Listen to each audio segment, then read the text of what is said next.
বড় পাপী হন, মিজানুর রহমান আপনি যতই অন্যায় আল-আজহারী করেন না খুব কেন, সুন্দর একটি ওয়াজ। আল্লাহর রহমতের প্লিজ দরিয়া, ভিডিওটি আল্লাহর সাবস্ক্রাইব রহমতের করবেন। দরজা আপনার জন্য খোলা আছে না নেই?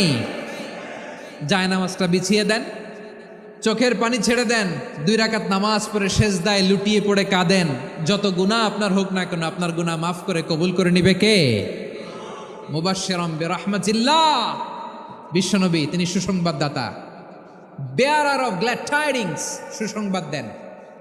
পাপী অবাধ্য সীমালঙ্ঘনকারীদেরকে তিনি আল্লাহর রহমতের সুসংবাদ দেন। আল্লাহর রহমত থেকে মুখ ফিরিয়ে নিও না। তিনি যে কত দয়ালু, তিনি যে তোমারে কত ভালোবাসে তুমি জানোই না। আমি আমাকে যত বেশি ভালোবাসি তার চেয়েও আমাকে বেশি ভালোবাসে কে? সবাই বলে নাই, বুঝতে পারে নাই বোধহয়। আমি আমাকে যত বেশি ভালোবাসি তার চেয়েও আমাকে বেশি ভালোবাসে কে? আমার মাতা পিতা আমাকে যত ভালোবাসে তার চেয়েও আমাকে বেশি ভালোবাসে কে?